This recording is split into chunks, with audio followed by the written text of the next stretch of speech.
సాధారణంగా ప్రతి తల్లిదండ్రి కూడా తమ పిల్లల్ని బంగారు భవిష్యత్తులోకి తీసుకువెళ్ళాలని, వారు ఉజ్వలంగా ఉండాలని, దేదీప్యమానంగా వెలిగిపోవాలని, ఉన్నత శిఖరాలకి చేరుకోవాలని ప్రతి ఒక్కరు కోరుకుంటారండి. ఇది చాలా సహజంగా ఉండే లక్షణం. అయితే దీనికోసం అని చెప్పి ఎన్నో ఉరుకులు పరుగులు తిని తినక ఎంతో కష్టపడి పిల్లల్ని చదివించి పెంచి పెద్ద చేసి వారి మంచి స్థానంలో స్థిరపడాలని కోరుకుంటాం. దీంట్లో ఎటువంటి తప్పు లేదు. తాకట్టులో ఉన్న బంగారాన్ని విడిపించి ఆ రోజు ఆన్లైన్ రేటుకే మేము కొంటాం. Sharma gold company. కానీ ఈ ఉరుకుల పరుగుల్లో పెద్దవాళ్ళతో పాటు పిల్లల్ని కూడా పరిగెత్తిచ్చేస్తున్నాం కదా, అది ఎప్పుడైనా ఆలోచిస్తున్నామా? ఎందుకంటే వాళ్ళ శక్తికి మించి, వాళ్ళ బరువుకి మించి వాళ్ళ మీద ఎక్కువ బరువు ఎక్కువ మోయించే ప్రయత్నం చేస్తున్నామా? ఒక్కసారి ఆలోచించుకోవాల్సిన విషయం అండి. విషయం ఏం లేదండి, ఇప్పుడు మనం 6th 7th క్లాసుల్లోనే ఐఐటి కోచింగ్లు అంటూ పిల్లల్ని పంపించేస్తున్నాము, నేర్చుకుంటున్నారు, మా పిల్లలు ఐఐటి ట్రైనింగ్ తీసుకుంటున్నారని చాలా గొప్పగా చెప్పుకుంటున్నాం. అంతవరకు కథ బాగానే ఉంది. అసలు ఐఐటి కోచింగ్కి ఏ వయసు కరెక్టు? అంత చిన్న పిల్లలకి ఈ భారం మనం మోపొచ్చా? వాళ్ళ పరిస్థితి ఎలా ఉంటుంది? ఇదే ఈరోజు మాస్టర్ మైండ్స్ సమర్పించు బిగ్ డిబేట్ విత్ జయాలో డిస్కస్ చేయబోతున్నాం. ఈ డిస్కషన్లో నాతో పాటు స్టూడియోలో కొంతమంది ప్రముఖులు, వివిధ రంగాలకు చెందినవారు, అలానే కొంతమంది స్టూడెంట్స్ కూడా ఉన్నారు. వారి వారి అభిప్రాయాలేంటో తెలుసుకుందాం. నమస్తే అమ్మ, అందరికీ నమస్తే. నమస్తే అండి. అయితే మనందరికీ పరిచయమైనటువంటి అనంతలక్ష్మమ్మ, అలానే సీతారాం శర్మ గారు, అంటే సుమన్ టీవీకి సుపరిచితులు వీళ్ళిద్దరూ కూడా మన ప్యానెల్లో ఉన్నారు. అమ్మ నమస్తే. అమ్మ, ఫస్ట్గా నమస్కారం. టీచింగ్ ప్రొఫెషన్లో మీరున్నారు, రకరకాల స్థాయిల నుంచి పిల్లల్ని చూస్తూ ఉన్నారు. నేను ఏదైతే పాయింట్ చెప్పానో ప్రజెంట్ సిచ్యువేషన్కి సంబంధించి పిల్లలకి 6th 7th క్లాసుల్లోనే మనం ఐఐటి కోచింగ్ అని చెప్పి పంపిస్తున్నాం. అది ఎంతవరకు వాళ్ళకి సబబు? వాళ్ళ శక్తికి, వాళ్ళ వయస్సుకి నిజంగా ఇది అవసరమా ఈ రోజుకి సంబంధించి? అమ్మా, ఏ రోజుకు సంబంధించైనా పిల్లల్ని పిల్లలుగా ఆనందంగా, ఆహ్లాదంగా, సంతోషంగా ఎదగనిస్తే ముందు మనస్సు వికసిస్తుంది. మనస్సు వికాసం లేకుండా వాళ్ళ మనస్సుని ఒకవైపు మాత్రమే ఎదిగేట్టు చేయడం వల్ల ఏమవుతుంది? బలుపుకి వాపుకి ఉన్నంత తేడా ఉంది. బలవడం అంటే అన్ని అవయవాలు సమానంగా, వట్రువగా, సిమెట్రిక్గా, ఆరోగ్యంగా, బలంగా ఉండడం బలుపు. ఏ వేలో కాలో దెబ్బ తగిలి అదొక్కటే లావెక్కితే వచ్చేటటువంటిది వాపు. అంతే కదా? అవునమ్మా. మరి వాళ్ళని అన్ని విధాలా ఎదగనీయకుండా ఒకే ఒక్క అంశంలో మాత్రమే ఎదిగేటట్టుగా చేయడం అన్నది ఎంత సమంజసం? ఈ ఒక్క దృష్టితో ఆలోచించండి. మిగిలిన విషయాలన్నీ పక్కన పెడదాం. మన ఒకప్పటి విద్యా విధానం ఇప్పుడు అది మనకి పనికి రాకపోవచ్చు. అమ్మ, మీరు టీచర్గా అసలు ఎప్పుడు స్టార్ట్ చేశారు మీ ప్రొఫెషన్? ఏ సంవత్సరం? నేను 20వ ఏట నేను ట్యూటర్గా జాయిన్ అయ్యానమ్మా. అంటే ఎంఏ పూర్తయ్యి కానీ క్లాసులు తీసుకునేదాన్ని. నేను 20 ఏళ్లకే నాకు ఎంఏ పూర్తవడం, నేను ఉద్యోగంలో చేరిన తర్వాత నాకు 20 ఏళ్ళు కంప్లీట్ అవ్వడం జరిగింది. కొంచెం తొందరపడ్డాను చదువులో, అంతే. అదే అప్పుడు ఇలాంటి ఐఐటీలు కానీ ఇలాంటి కోచింగ్లు అనేది తెలియదు. లేదమ్మా. ఇప్పుడున్న జనరేషన్కి ఇవి అవసరం. ఈ ఉరుకుల పరుగుల్లో, కాంపిటీషన్ ఫీల్డ్లో ముందుకు వెళ్ళాలి, గోల్స్ రీచ్ అవ్వాలి, ఉన్నతమైన స్థానంలో ఉండాలి అని అనుకునేటప్పుడు ఇలాంటి కోర్సులు అవసరం. మరి ఈ రోజు పరిస్థితికి ఆనాటి పరిస్థితికి ఉన్న తేడా ఉంటుంది కదా? తప్పకుండా ఉందమ్మా. అప్పుడు మనుషులు చాలా అన్ని విధాలా ఆరోగ్యంగా ఉండేవారేమో, జీవితంలో ఎప్పుడన్నా ఏదైనా ఓటమి ఎదురైతే ఎదుర్కోగలిగేవాళ్ళు. ఇప్పుడు విజయం మాత్రమే దృష్టితో ఉండడం వల్ల చిన్న ఓటమిని కూడా ఎదుర్కోలేకపోతున్నారు. ఒక స్థాయికి వచ్చేటప్పటికి ఆత్మహత్యలు అవుతున్నాయి, లేకపోతే డిప్రెషన్లోకి వెళ్ళిపోతున్నారు, లేకపోతే డిప్రెషన్లోకి వెళ్ళిన కారణంగా బయటికి పూర్తిగా ప్రకటించలేకపోవడం వల్ల ఇంత లావ్ అయిపోతున్నారు పిల్లలు. ఎందుకు అయిపోతున్నారు అంటే, లావ్ అవ్వడంలో ఒబేసిటీకి ఉన్నటువంటి కారణాల్లో ఒకటి డిప్రెషన్. యాంటీ డిప్రెసెంట్ మందులు వేయడం, తల్లిదండ్రులతో చికాగ్గా ఉండడం, ఆరోగ్యంగా ఉండకపోవడం, ఇవన్నీ జరుగుతున్నాయి. ప్రస్తుతం ఉన్న విద్యా విధానాన్ని గురించి నేను ఎప్పుడూ చెప్పే మాట ఒకటి ఉంది. మన విద్యా విధానంలో మనం గొప్ప ఇంజనీర్లని, గొప్ప డాక్టర్లని, లాయర్లని, సిఈఓలని, మేనేజర్లని వీళ్ళందరినీ తయారు చేస్తున్నాం. కానీ ఒక్క మనిషిని కూడా తయారు చేయటల్లా. మానవత్వం లేకుండా డిగ్రీలు మాత్రమే తయారవుతున్నాయి. డిగ్రీలతో కొనుక్కునే ఉద్యోగాలలో ఉన్నటువంటి పదవులు మాత్రమే తయారవుతున్నాయి తప్ప హ్యూమన్ వాల్యూస్ ఎక్కడుంటున్నాయమ్మా? ఆప్యాయంగా మాట్లాడడం ఉందా? పిల్లలు ఎలా తయారయ్యారు? పొద్దున్నుంచి సాయంకాలం దాకా కోచింగులకే పంపిస్తూ ఉంటే ఎట్లా ఉన్నారంటే తల్లిదండ్రులు ఏటీఎంలా కనపడుతున్నారు వాళ్ళకి. ఏది కావాలంటే అది నాకు ఇవాళ స్కూల్లో ఇది అడిగారు అది ఇవ్వు అంతే. తల్లో తండ్రి ఇవ్వాల్సిందే తప్ప ఇది నాకు అవసరమా, టీచర్ చెప్పింది, నేను ప్రత్యేకంగా నా అంతటి నేను తయారు చేసుకోగలనా, కొనిపెట్టకుండా కూడా నేను దీన్ని సృష్టించుకోగలనా, ఉన్నదాంతో మేనేజ్ చేయగలనా, ఇలాంటి క్రియేటివిటీ లేదు. రైట్. ఆరోగ్యంగా గనక ఉన్నట్టయితే మానసికంగా ఎప్పుడైనా సరే ఏదైనా సరే చాలా తేలికగా నేర్చుకోగలుగుతారు. అంటే ఏ ఒక వయసుకి భాగం మాత్రమే ఎదగడం వల్ల Right. ఇబ్బంది కలుగుతోంది. కాదమ్మా, ఏ వయసుకి నేర్చుకోవాల్సింది ఆ వయసుకి నేర్చుకోవట్లేదు, అన్ని అంతేనా? ఫ్యాకల్టీస్ డెవలప్ కావాలమ్మా. రైట్. అన్ని ఫ్యాకల్టీస్ కావాల్సి ఉంటుంది. అన్ని ఫ్యాకల్టీస్ డెవలప్ అవటలేదు పిల్లలకి.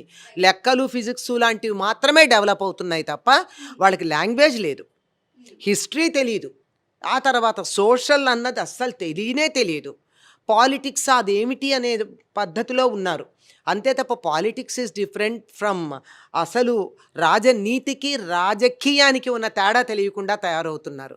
మరి ఇట్లా తయారు చేస్తున్నప్పుడు మనం పరిపూర్ణమైన మనుషుల్ని ఎక్కడ చూస్తాం? రైట్. శర్మ గారు, ఇందులో తల్లిదండ్రుల పాత్ర ఎంతవరకు ఉందంటారు? ఇందులో అంటే తల్లిదండ్రులు కేవలం విద్యార్థులేనా? విద్యార్థులు 6వ తరగతి 7వ వాళ్ళకి ఏం తరగతి వాడికి ఏం తెలుస్తుంది? తెలుసండి బాబు? Yes, yes. 11 ఏళ్ళు ఉంటాయేమో 6వ తరగతి 7వ తరగతి 11 10 11 or 12 maybe 1 year this way or that way. 11 12 ఏళ్ల వయసులో ఆ పిల్లాడికి నేను ఏమవ్వాలనేటువంటి అవగాహన వాడికే ఉండదు. ఫస్ట్ ఆఫ్ ఆల్ ఇది రుద్దబడుతున్నటువంటి కార్యక్రమం. ఎవరు రుద్దుతున్నారు? బయట మార్కెట్ రుద్దుతోంది, తర్వాత దానికి లోబడిపోయి తల్లిదండ్రులు రుద్దించుకుంటున్నారు వాళ్ళు. అంటే ఇక్కడ మనం మాట్లాడుకోవాల్సింది ఓన్లీ మార్కెట్ అండ్ తల్లిదండ్రులు. డెఫినెట్గా విద్యా నేను సంస్థల ఎందు- పాత్ర లేదంటారా? అంటే అంటే మార్కెట్ లో అది కూడా ఉందంటారా? With respect to 6th and 7th class I'm talking. 6th and 7th class ఆ చిన్న బుడతలండి మన ఇంట్లో చిన్న అవునవును. పిల్లలు వాళ్ళు పూర్తిగా గట్టిగా పరిగెట్టలేరు కూడా. అలాంటి వయసు ఉన్న వాళ్ళకి నువ్వు ఐఐటి కోచింగ్ ఫౌండేషన్ కోర్సులు ఏంటండి? అసలు వాళ్ళకి ఏమైనా అవగాహన ఉందా? ఇప్పుడు మీరు పంట ఎలా వేస్తారండి? మీరు కాశ్మీర్కి వెళ్ళి కొబ్బరి చెట్లు మొలిపిస్తారో? మీరు కుదరదు కదా. యాపిల్స్ మొలుస్తాయి అక్కడ Yes. ఆ భూమికి తగ్గట్టు. గుంటూరు వెళ్ళారనుకోండి పొగాకును తర్వాత పత్తి పండుతుంది ఆ భూమికి తగ్గట్టు.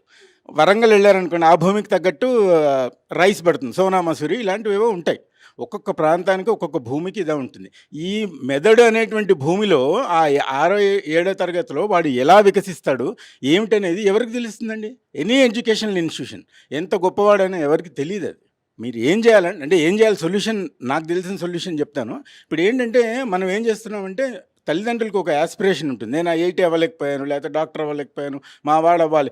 మీ యాస్పిరేషన్ని వాళ్ళ మీద రుద్దడానికి ప్రయత్నిస్తున్నారు తప్పితే ఇప్పుడు 6వ తరగతి 7వ తరగతి పిల్లవాడిని పిలిచి నాన్న నిన్ను ఐఐటి కోచింగ్కి పంపిస్తానంటే వాడు తల్లమొహం వేసి ఏంటది అంటాడు. ఐఐటి 3 అక్షరాలు ఇంగ్లీష్ అక్షరాలు తెలిసింది తప్పితే ఐఐటి మీనింగ్ అనేది ఎట్లా తెలియకపోతే తెలుస్తుందండి వాడికి? వాడు ఫిజిక్స్లో ఎక్సెల్ అవుతాడా, కెమిస్ట్రీలో ఎక్సెల్ అవుతాడా, మ్యాథమెటిక్స్లో అవుతాడా, లింగ్విస్టిక్స్లో అవుతాడా, లేకపోతే సంస్కృతంలో మహాపండితుడు అవుతాడా? ఏం తెలుసు వాడికి తెలియదు.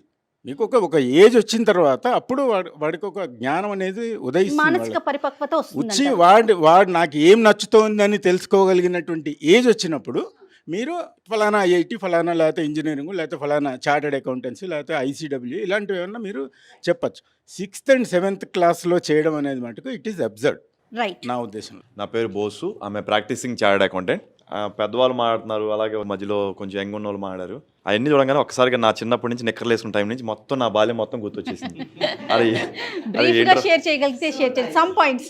యా, సో మీరు నమ్మరు కానీ ఇక్కడ చెప్పిన ప్రతి పాయింట్లో నేను ఉన్నానండి. నా బాల్యం ఉంది. కుటుంబ పరిస్థితులు అర్థం కావడానికి నాకు 10th క్లాస్ పట్టింది. 10th క్లాస్లో నేను ఏం చేయాలని దానికి ఇంటర్మీడియట్ ఎక్కడికి వెళ్ళాలి, ఎంపీసీ తీసుకోవాలా, ఎంఈసీ తీసుకోవాలా, అసలు నాకు అప్పటికి ఐఐటీ కానీ ఉన్నాయి కానీ ఏది తీసుకోవాలో నాకు క్లారిటీ లేదు. సరే ఏదో ఒకటి ఇంటర్మీడియట్ చేయాలి, ఫస్ట్ ఎంపీ చేసాం. ఈ టైంలో కరెక్ట్గా ఈ మొత్తం బాల్యం 5th క్లాస్ నుంచి ఇంటర్మీడియట్ వరకు నేను మధ్యలో ఒక పోలీస్ అవ్వాలనుకున్నాను. ఇంటర్మీడియట్లో క్లారిటీ వచ్చింది, అరే నీ హైట్ లేవురా నీకు అవడో, so do to another profession. Okay, ఆ క్లారిటీ నాకు ఇంటర్మీడియట్ దాకా రాలా. ఇంటర్మీడియట్ దాకా నాకు పోలీస్ ఈ రోజు కూడా అరే పోలీస్ అయ్యేవాడిని అని ఉంది. మళ్ళీ ఇంకెవరైనా చూస్తారా నేను కూడా ఎట్లా ఏదైనా చేద్దామని, ఇట్లా ఇన్ని రకాల థాట్ ప్రాసెస్ నాలో రన్ అవుతూ ఉంది. కానీ నేను ఈరోజు సీఏ ప్రాక్టీసింగ్ చేయాలనే క్లారిటీ నాకు 18th 17th అంటే ఇంటర్మీడియట్ అయ్యి ప్రొఫెషన్ ఫస్ట్ ఇయర్ తీసుకొని దాన్ని నాకు ఓకే ఈ ప్రొఫెషన్ నేను సూట్ అవుతాను, నా మైండ్ సెట్ సూట్ అవుతుందని తెలుసుకోవడానికి నాకు 16-17 years పట్టింది. ఇప్పుడు కొన్ని క్వశ్చన్లు అడిగిన దాంట్లో వన్ ఆఫ్ ది క్వశ్చన్ ఏంటంటే ఏ ఏజ్కి తెలుస్తుంది మనకి? ఇకగై అనే ఒక పదం ఉందండి జపాన్లో. అంటే నీ పర్పస్ ఏంటని తెలియడానికి నాకు 25 years పట్టిందండి. కొంతమందికి 30 years పడుతుంది, కొంతమందికి 21 పడుతుంది. ఎలా పడుతుందరా అంటే నువ్వు ఫేస్ చేసిన డిఫికల్టీస్ బట్టి. అసలు మనందరూ ఇన్ని మాట్లాడుతున్నాం మేడం, ఎడ్యుకేషన్ అంట ఇది అంటున్నాము. అసలు ప్రతి తల్లిదండ్రుల గురించి ఎందుకు మాట్లాడలేదు? అందరూ చదువుకున్న వాళ్ళే, అందరూ ఒకటే పాయింట్ మీద మాట్లాడుతున్నారు. అవును మనకు ఎంసెట్ వద్దు, 6th క్లాస్ వద్దు. అరే ఒక తల్లిదండ్రుల స్థానంలో మీరు కూర్చోట్లేదు. నాలాగే ఎండలో కష్టపడొద్దు, నా కొడుకు మంచి ఎడ్యుకేషన్ ఇవ్వాలని వాళ్ళ తల్లిదండ్రుల మైండ్లో ఎందుకు లేదు? వాళ్ళేమి మిమ్మల్ని బాయిలర్ కోడ్లా పెంచుతానో వాళ్ళకి తెలియదు. వాళ్ళు ఏమనుకున్నారు, నేను డబ్బులు కడుతున్నాను, 60,000 1,00,000 రూపాయలు కడుతున్నాను, వెళ్తే ఇతను మంచి ప్రయోజకుడు అవుతాడు, మంచి జాబ్ కడతాడని మైండ్ సెట్లో ఉన్నారు. కానీ ఈ ఎడ్యుకేషన్కి ఎంత ప్రెజర్ పెడుతున్నారు వాళ్ళు, స్కూల్ ఎడ్యుకేషన్ ఎంతవరకు కీ ఇస్తున్నారు అనేది వాళ్ళకి తెలియదు కదండి. అంటే నాలెడ్జ్ లేకపోవడంతోనే చిన్నతనంలోనే ఇలాంటి కోచింగ్లకి మనం పంపిస్తున్నాం అంతే అంటారా కదా. పేరెంట్స్? ఎడ్యుకేషన్ సిస్టంలో కమర్షియాలిటీ రావడం వల్ల వాళ్ళు 1 1 1 2 2 2 3 అని అట్లా చదివేసరికి మనోడు ఆ ర్యాంక్ లో ఉండాలి, ఆ ఒకటిలోనో ఆ రెండులోనో రెండులో ఉండాలి. ఉండాలి. సో అలా ఉంటే ఏదో బాగుంటుంది అంట అని. ఇప్పుడు ఈ రోజు డేట్లో ఫేస్బుక్ కానీ గూగుల్ కానీ అనౌన్స్ చేసిందండి. వరల్డ్లో బెస్ట్ కంపెనీస్ ఏంటండి? Facebook, Google. వాడు 2020లో ఒకటే అనౌన్స్ చేశాడు, బాబు నీకు డిగ్రీ బీకామ్ ఉందా బీటెక్ ఉందా నాకు అనవసరం, నీకు స్కిల్ ఉందా నేను జాబ్లో అప్లై చేయి. అంటే నా న్యూ ఎడ్యుకేషన్ పాలసీ దాని గురించే మాట్లాడుతుందండి, సొల్యూషన్. రెండోది, కొత్త తల్లిదండ్రులకు ఎవరైతే అందరూ మాట్లాడుతున్నారు, పెద్దవాళ్ళందరూ మాట్లాడుతున్నారు, వీళ్ళందరూ స్టూడెంట్స్ చెప్పారు. మరి తల్లిదండ్రుల గురించి ఆలోచించేటప్పుడు పిల్లోడికి మంచి ఫ్యూచర్ ఇవ్వాలనుకుంటున్నారు, కానీ వాళ్ళందరి మైండ్ సెట్లో మరి వాళ్ళందరికీ ఎవరు ఎడ్యుకేట్ చేస్తారు? తల్లిదండ్రులకి ఎవరు ఎడ్యుకేట్ చేస్తారు? దాని మీద ఎక్కడ లేదండి. అంటే తల్లిదండ్రులకి సరైన అవగాహన లేకపోవటమే కారణం. అంతే. ఎందుకంటే నేను ఇప్పుడు ఒక గవర్నమెంట్ స్కూల్లో చదువుతున్నాను, తెలుగు మీడియం 10th వరకు. ఇంటర్మీడియట్ ఇందాక ఎవరో మాట్లాడుతున్నారు, తర్జుమా చేసుకున్నాను, ఓకే ఇక్కడ నుంచి అక్కడికి వెళ్తున్నాను, ఐఎమ్ గోయింగ్ దే ఇట్లా మాడుకునేవాడిని. ఇంటర్మీడియట్లో నాకు తెలీదు, నాకు ఇంగ్లీష్ రాదు, అయినా పాస్ అయ్యాను, ఏదో ఫస్ట్ క్లాస్లో నెట్టుకొచ్చాను, సీఏ అయిపోయింది. నాకు తెలియనప్పుడు మా అమ్మ నాన్న కూడా తెలియదు. వాళ్ళు ఏమనుకుంటారు, అరే నువ్వు చదువుకో సీఏ బాగుంటుంది అంటున్నారు. వాళ్ళకి అవేర్నెస్ లేదండి. నా బోసు అనేవాడికి నేను ఏం చేయగలనండి ఈరోజు చెప్తున్నా అండి. ఈరోజు అంటే ఈరోజు చాలామందికి ఏం చేస్తాను, చిన్నప్పుడు అవ్వాలనుకున్నాను, అన్నీ చేస్తాను. ఇప్పుడు సీఏ ప్రాక్టీస్లో ఉన్నాను, ఐఎమ్ యాక్టర్ బై ప్రొఫెషన్, యాక్టర్గా చేస్తున్నాను. ఇవన్నీ ఎలా చేయగలిగాను? నా ఇక్కిగా అంటే నా పర్పస్ తెలిసిన తర్వాత నుంచి స్టార్ట్ చేయగలిగాను. అంతకుముందు చేయలేకపోయాను. ఎందుకంటే నా తల్లిదండ్రులకు తెలియలేదు. నా తల్లిదండ్రులు అరే బోసు నువ్వు యాక్టింగ్ బాగా చేస్తున్నారు వెళ్ళరా అని నాకు తెలియలేదు. వాళ్ళకి అవేర్నెస్ లేదు. బోస్ గారికి అక్కడే ఆనందం ఉందంట, వాడు కుర్చీలో కూర్చుంటే వీడికి ఎంతకన్నా సంపాదిస్తాడని ఆలోచన తప్పితే అరే వాడికి అక్కడ ఆనందం ఉందంట అనే మైండ్ సెట్లో తల్లిదండ్రులు లేరు. అరే నా కుర్రోడికి ప్రతి ఒక్కడు ఇక్కడే జాబ్ సంపాదించాలి, వేల డబ్బులు రావాలన్నా కానీ వీడు ఎక్కడుంటే హ్యాపీ ఉంటాడనే మైండ్ సెట్ తల్లిదండ్రులు అవేర్నెస్ వచ్చిన రోజు ఎడ్యుకేషన్ కానీ అవేర్నెస్ కానీ బాయిలర్ కోడ్ లాంటి ఎడ్యుకేషన్ సిస్టమ్ కానీ మారుతుంది మేడం. తల్లిదండ్రుల పాత్ర, అలానే కార్పొరేట్ వ్యవస్థ పాత్రను మనం వింటున్నాం. అంటే ఇప్పుడే మీరు అంటే ఒక స్టూడెంట్ దశ నుంచి జస్ట్ ఇప్పుడు అడుగు పెట్టారు ఒక ప్రొఫెషన్లో. నిజంగా తల్లిదండ్రుల యొక్క ఇన్ఫ్లుయెన్స్ ఉంటుందా? మీరు సీఏ కంప్లీట్ చేశారు, వాళ్ళ ఇన్ఫ్లుయెన్స్తో చదివారా? మీ అంతటా మీరు ఓన్గా మీకున్న ఇంట్రెస్ట్తో దాన్ని కంప్లీట్ చేశారా? అందరికీ నమస్కారం. నా పేరు శివసూర్య మౌనిక. ఆమె chartered accountant by profession and mentor by passion. So నేను నా లైఫ్ స్టోరీయే చెప్తాను. యాక్చువల్గా నేను కూడా 9th నుంచి ఐఐటి కోచింగ్ స్టార్ట్ చేశాను. అంతకుముందు మిషనరీ స్కూల్లో చదివేదాన్ని. ఇప్పుడు మీరు డిఫరెంట్ ఫీల్డ్లో ఉన్నారు కదా, సో అంటే ఐఐటీనే చదవాలి, ఐఐటి ఇంజనీర్సే అయిపోవాలి అనుకునే వాళ్ళకి మీరు ఆల్రెడీ జాయిన్ అయ్యారు, కోచింగ్ తీసుకున్నారు, సక్సెస్ కాలేకపోయారు, డిఫరెంట్ ఫీల్డ్లో సక్సెస్ అయ్యారు ప్రెసెంట్. అంటే చాలా రంగాలు ఉన్నాయి, అది పేరెంట్స్ దాకా వెళ్తలేదంటారా? వెళ్ళడం లేదా అంటే చుట్టుపక్కల చూసుకొని అలా ఏమన్నా? ఆ కంపారిజన్ అయితే ఉండింది. నాకు మా మదర్ పెద్ద స్ట్రెంత్ అని చెప్పుకుంటా. అమ్మ కూడా టీచర్ అనమాట, ప్రైవేట్గా వర్క్ చేసేవాళ్ళు. సో తను ఏం చెప్పేది అంటే ఎప్పుడు నాకు ప్రెషర్ తీసుకురాలేదు, ఇన్ని మార్క్స్ తెచ్చుకోవాలి, నువ్వు ఎప్పుడు టాప్లో ఉండాలి, అలా ఏం లేదు, నువ్వు ఏదన్నా చదువు కానీ మనస్ఫూర్తిగా చదువు. ఓకే. సో ఎలా ఉండదో మీరు చెప్పారు, ఇప్పుడు ఆడపిల్ల ఫస్ట్ అమ్మని చూసి టీచర్ అవ్వాలనుకో. సో నేను కూడా 8th స్టాండర్డ్ వరకు డాక్టర్ అవ్వాలి, ఐ స్పెషలిస్ట్ అవ్వాలి అని ఒక ఇది ఉండేది. లక్కీలీ మీరు 9th స్టాండర్డ్ నుంచి స్టార్ట్ చేశారు. ఇక్కడ మన విషయం ఏంటంటే 6th and 7th గురించి మాట్లాడుకుంటున్నాం. నేనే వాళ్ళ పరిస్థితి ఎలా ఉంటుంది? సో నేనేం చెప్తాను, 9th స్టాండర్డ్ లో మీరు దాన్ని అందుకోగలిగారు ఆ కోచింగ్ ని? మీరు చెప్పినట్టు 6th స్టాండర్డ్ అది చాలా ప్రెషర్ పాయింట్. వాళ్ళకి నిజంగా తెలీదు లైక్ ఏ సబ్జెక్ట్ చూస్ చేసుకోవాలి, ఆ వయసు కూడా కాదు. నేనేం చెప్తానంటే healthy pressure is important, unhealthy pressure ఇవ్వద్దు. ఇప్పుడు అమ్మగారు చెప్పినట్టు వికాసవంతంగా ఉండాలి. ఎందుకంటే మనకి ఫ్రీడమ్ ఉన్నప్పుడు మనం చూస్ చేసుకునే ఆలోచన వేరేలా ఉంటుంది, ఒక ప్రెషర్ పాయింట్లో ఉన్నప్పుడు మన ఆలోచన విధానం వేరుగా ఉంటుంది, మేబీ రాంగ్ డైరెక్షన్కి కూడా వెళ్ళొచ్చు. ఒక్కసారి మీ గురించి చెప్పండి. నమస్తే అండి, నా పేరు డాక్టర్ శోభారాణి. నేను ప్రగతి మహావిద్యాలయంలో assistant professor and motivational speaker. పిల్లల మైండ్ సెట్ గురించి ఒకసారి మాట్లాడదామమ్మా. ఆ ఏజ్లో వాళ్ళ మైండ్ సెట్ ఎలా ఉంటుంది, అంటే వాళ్ళ ఆలోచన విధానం ఎటువైపు పరుగులు పెడతా ఉంటుంది? కేవలం 6th and 7th స్టాండర్డ్ పిల్లల వరకే మాట్లాడుకుందాం. పిల్లల ఆలోచన విధానము అంటే పేరెంట్స్ ఏమంటారో అని చెప్పేసి ఒకవైపు భయంగా ఉంటుంది, బయట వెళ్తే మేము ఎలా ఉండాలి అని చెప్పేసి ఒకవైపు ఒత్తిడి ఉంటుంది. కాబట్టి వాళ్ళు ఎటు చేయలేని పరిస్థితిలో ఉంటారు. ఒకవైపు సరే పేరెంట్స్ నుండి నమ్ముకుందామా అని వాళ్ళు చెప్పినట్టుగా చేద్దామా అని అనుకుంటే వాళ్ళకు ఇష్టం అనేది ఉండదు ఆ సబ్జెక్టు పైన. కానీ వాళ్ళు పేరెంట్స్ ఏం చేస్తున్నారంటే అంటే ఫ్రెండ్స్ని చూసి వీళ్ళు ఆహా ఓ మా ఫ్రెండ్ ఈ విధంగా చేస్తున్నారు కదా, నేను కూడా అలాగే వెళ్ళిపోవాలి కదా అని చెప్పేసి వీళ్ళు అనుకుంటారు. అదేవిధంగా ఈ పేరెంట్స్ కూడా వాళ్ళు మా కొలికు వాళ్ళ ఫ్రెండ్ను అట్లా వేసేసారు, ఆ కాలేజ్లో వేసారు, ఆ స్కూల్లో వేశారు కాబట్టి నేను కూడా అదే వేయాలి అని చెప్పేసి ఒక ప్రెస్టేజ్ లాగా చూస్తున్నారే కానీ పిల్లల Parents. యొక్క భావనను అర్థం చేసుకోవడం లేదు. రైట్. వాళ్ళ యొక్క భావన అర్థం చేసుకుంటే పిల్లల్ని ఏ విధంగా చదివించాలి అని చెప్పేసి వాళ్ళకి అర్థమవుతూ ఉంటుంది. రైట్ అమ్మా. అందరికీ నమస్కారం అండి. నా పేరు విశాలక్ష్మి సిస్టర్. నేను రిటైర్డ్ టీచర్ని. నా ఉద్దేశం ప్రకారం ఏమిటంటే పిల్లలకి 6-7 క్లాసుల్లో ఉన్న పిల్లలకి అసలు వాళ్ళ ఆలోచన శక్తి ఎంత ఉంటుందండి? వాళ్ళకి ఆలోచన అన్నది ఏముంటుంది? ఎంతసేపు ఆటల మీద ధ్యాస తప్ప వాళ్ళకి ఉండదండి. ఇక ఏ విధంగానూ ఎందులో వెళ్ళాలి ఏమిటి అన్నది వాళ్ళకి తెలియదు. వాళ్ళకి డైరెక్షన్స్ అన్నీ డిఫరెంట్ డైరెక్షన్స్లో ఉంటాయి. వాళ్ళకి ఒక సూటి ఆలోచన, సూటి చూపు, ముందు చూపు అన్నది ఉండదండి వాళ్ళకి కలగజేయాల్సింది మటుకు పేరెంట్సే. అంటే నేను ఒకప్పటి నుంచి చెప్తాను. అయితే ఒకప్పుడు ఏమిటంటే తల్లిదండ్రులతో పాటు కంబైన్డ్ ఫ్యామిలీస్ ఉండేవి. నానమ్మలు, తాతలు, అమ్మమ్మలు అందరూ ఏమిటంటే ఇంట్లో అత్తలు, మామూలు ఒక 20-30 మంది దాకా ఉంటారు.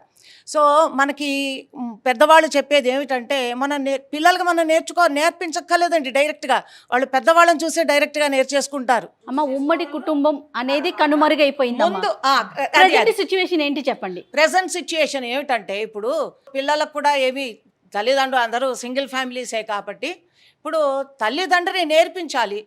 తల్లిదండ్రి తర్వాత నేర్పించాల్సిన బాధ్యత స్కూల్లో టీచర్. బయట ఎవరు చెప్పినా వినరండి. తల్లిదండ్రి తర్వాత మంచి చెడు చెప్పడానికి వాళ్ళు అలౌ చేసే తల్లిదండ్రిని మాత్రమే, తర్వాత టీచర్ని మాత్రమే. టీచర్ది తల్లిదండ్రి బాధ్యత, గురువు బాధ్యత కూడా ఉందండి.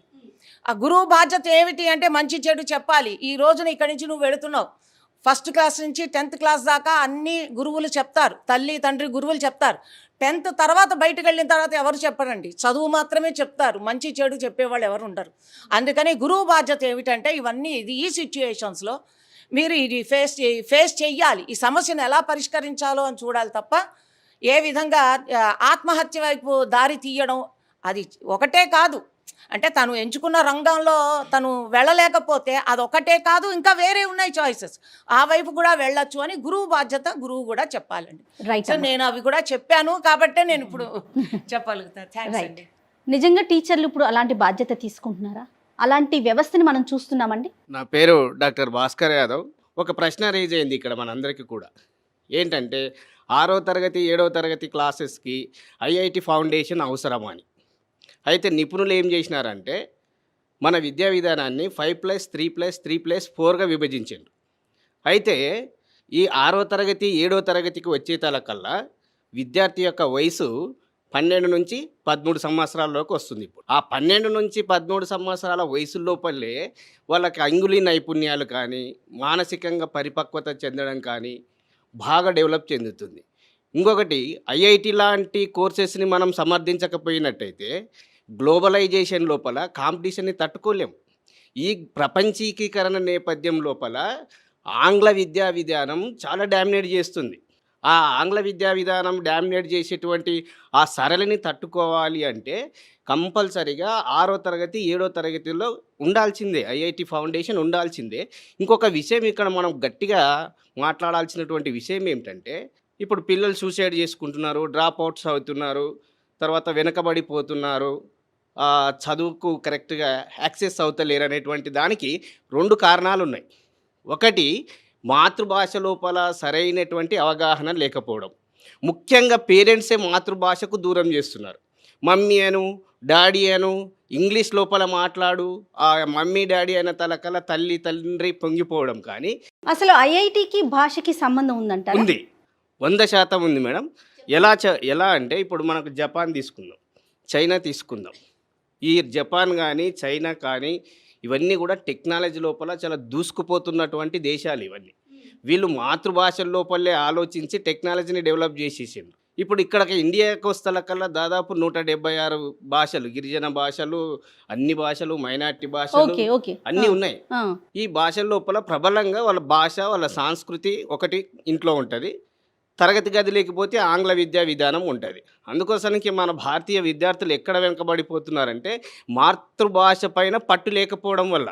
ఆ మాతృభాషకే పెద్దపీట వేయాలని చెప్పేసి 2020 జాతీయ విద్యా విధానం ప్రకటించింది. కాబట్టి మనం పేరెంట్స్గా ఏం చేయాలంటే, పేరెంట్స్ అందరూ కూడా ఏం చేయాలంటే ఫస్ట్ మాతృభాష పైన పట్టు వచ్చేటట్టు చూడాలి. మాతృభాష పైన ఎప్పుడైతే పట్టు వస్తుందో, సరే తెలుగు పిల్లలు అయితే తెలుగు వాళ్ళు, మరాఠీ వాళ్ళు అయితే మరాఠీ, పట్టు వస్తుందో అప్పుడు ఏంటండి, అప్పుడు పట్టు ఐఐటికి వచ్చినప్పుడు- ఈజీ అవుతుందంటారా? పట్టు వచ్చినప్పుడు కాన్ఫిడెన్స్ వస్తుంది, ఓకే. ఆత్మవిశ్వాసం వస్తుంది. ఆత్మవిశ్వాసం వచ్చినప్పుడు ఆటోమేటిక్గా సబ్జెక్ట్ నాలెడ్జ్ అనేటువంటిది వస్తుంది. రైట్. అమ్మ మాతృభాష మీద పట్టు ఉంటే కనుక వాళ్ళలో పిల్లలు ఆత్మవిశ్వాసం పెరుగుతుంది. ఏదైతే మనం ఐఐటి కోచింగ్లు ఇలాంటివి అనుకుంటున్నామో అవి సాధించగలుగుతారు. ముందు మాతృభాష మీద పట్టు అవసరం అంటున్నారు. అంటే వయసుకి మాతృభాషకి ఐఐటి కోచింగ్కి నిజంగా రిలేషన్ ఉందా? తప్పనిసరిగా ఉందమ్మా. ఎందుకంటే ఇంట్లో మాట్లాడుకునే భాషతో మాతృభాష అంటే తల్లి కడుపులో ఉండగా నేర్చుకోవడం మొదలుపెట్టింది కనుక తేలికగా అర్థమవుతుంది. విషయం తేలికగా అర్థమైనప్పుడు సబ్జెక్టు ఎక్కువగా నేర్చుకుంటారు. ఇప్పుడు మనం ఇంగ్లీష్లో నేర్చుకోవాలంటే ముందు ఇంగ్లీషులో అనుకుని దాన్ని తెలుగులోకి అనువాదం చేసుకుని ఆ తెలుగుతో మనసుకు ఎక్కించుకునేటప్పటికీ కొంచెం గ్యాప్ ఉంది. ఇప్పుడు ఈ రోజుల్లో చూసుకుంటే తల్లిదండ్రులు కూడా ఇంట్లో ఇంగ్లీష్ మాట్లాడే పేరెంట్సే కదా ఉంటున్నారు పిల్లలతో. వాళ్ళ Even మనం ఇంగ్లీషు చిన్న పిల్లలతో వాళ్ళ ఇంగ్లీషు సబ్జెక్టుకి సంబంధించిన ఇంగ్లీష్ కాదు కదమ్మా. అవును, అంటే దట్ ఈస్ ఎ డిఫరెంట్ భాష మీద ఇంగ్లీష్. ఒక పరిజ్ఞానం. అది ఒక భాష బాగా వచ్చినట్టయితే మరొక భాష నేర్చుకోవడానికి తెలివిగల వాళ్ళకి 30 రోజులు చాలు అని చెప్పి మనస్తత్వ శాస్త్రవేత్తలు చెప్పినటువంటి మాట. ఇది ఏ భాష నేర్చుకోవాలన్నా ప్రధానంగా ఉండవలసింది మాతృభాషలో పట్టు. ఎందుకంటే మనసులో తొందరగా అర్థం చేసుకునే అవకాశం ఉంది. Right. అందువల్ల మీరు ఇంగ్లీష్ నేర్చుకోండి, తప్పనిసరిగా నేర్చుకోవాలి, వద్దని ఎవ్వరూ చెప్పట్లా, నేర్చుకుని తీరాలని ఘంటాపథంగా చెప్తున్నాం. ఇప్పుడు భాష మీద పట్టుంది, వయసుతో సంబంధం లేకుండా నాలెడ్జ్ని పెంచుకోవచ్చా? ఆ పిల్లవాడికి పిల్లోడో భాష మీద పట్టుంది, 6th 7thలోనే ఐఐటి కోచింగ్కి వెళ్ళిపోవచ్చు అంటారా? ఐఐటి కోచింగ్కి 6వ తరగతిలో 7వ తరగతిలోనే ఎందుకు తొందరపడుతున్నారని నన్ను అడుగుతున్నా. ఎస్. ఎందుకంటే ఎంతమంది ఐఐటీస్ ఐఐటి అయ్యి టెక్నికల్ జాబ్సే చేస్తున్నారు, వాళ్ళందరూ ఎంబీఏలు ఎందుకు చేస్తున్నారు? Just think. దీన్ని బట్టి మీకు అంత తొందరగా వాళ్ళ ప్రొఫెషన్ మనం డిసైడ్ చేయడం సరా కాదా అన్నది. ఐఐటియన్స్ అంతా ఎంబీఏలు ఎందుకు చేస్తున్నారు? దానికి సమాధానం చెప్తే 6-7 తరగతుల్లో ఐఐటి కోచింగ్ అవసరమా అన్నది మనకు అర్థమవుతుంది. రైట్. స్టూడెంట్స్, నీ పేరు మా? హలో అండి, నా పేరు Shivasai Karthik, master mind student. Karthik చెప్పండి. అందరూ చెప్తూ ఉన్నారు అంటే భాష మీద ఒక పట్టు ఉండాలి. 6th 7th స్టాండర్డ్లో వాళ్ళకు అంత నాలెడ్జ్ ఉండదు, వాళ్ళకు ఒక మెచ్యూరిటీ లెవెల్స్ వచ్చాక ఐఐటికి వెళ్ళటం కరెక్ట్ అని మీ ఒపీనియన్ ఏంటి? అంటే ఇప్పుడు మీరు అడిగిన క్వశ్చన్లో లాంగ్వేజ్ గురించి ఉంది కదా. Language is a medium actually. It helps to understand things better. కానీ అదే మొత్తం ఇప్పుడున్న ప్రజెంట్ హైటెక్ వరల్డ్లో లాంగ్వేజ్ వల్ల మొత్తం డిఫరెన్స్ అవుతుందంటే ఐ డోంట్ అగ్రీ. కానీ it place a major part. అంటే మనం జనరలైజ్గా మాట్లాడుకుందాం, ఒకరు ఇద్దరు కాదు, జనరల్గా ఆ వయసులో పిల్లలకి ఓకేనా? ఎందుకంటే మీరు జస్ట్ దాటారు కాబట్టి. అండ్ 6th 7th క్లాస్లో మ్యాక్సిమం ఏం తెలుస్తుంది? నీకేమనిపించేది మా 6th 7th స్టాండర్డ్లో నువ్వు సీఏకి వెళ్తాను, సీఏ కోచింగ్ తీసుకుంటానని అప్పుడే ప్రిపేర్ అయ్యావా? అంత ఐడియా లేకుండే కదా మ్యామ్. అంటే లైక్ పక్కన సొసైటీలో ఎవరు మ్యాక్సిమం ఏది చేస్తే ఇప్పుడు డాక్టర్ ప్రొఫెషన్ బాగుంటుంది అంటారు చాలామంది, అది అనుకునే వాళ్ళం. కొంతమంది ఐఏఎస్ ఐపీఎస్ అంటారు. అలా స్టూడెంట్స్ అనేది సొసైటీ ప్రకారం మైండ్ సెట్ చేంజ్ చేస్తూ ఉంటారు. అలా ఇప్పుడు 6th 7th క్లాసెస్లో అంత బర్డెన్ పెట్టడం కూడా కరెక్ట్ కాదని నా ఒపీనియన్. ఒక 9th 10th వరకు they have to understand themselves, like దేంట్లో దే ఆర్ గుడ్ అని.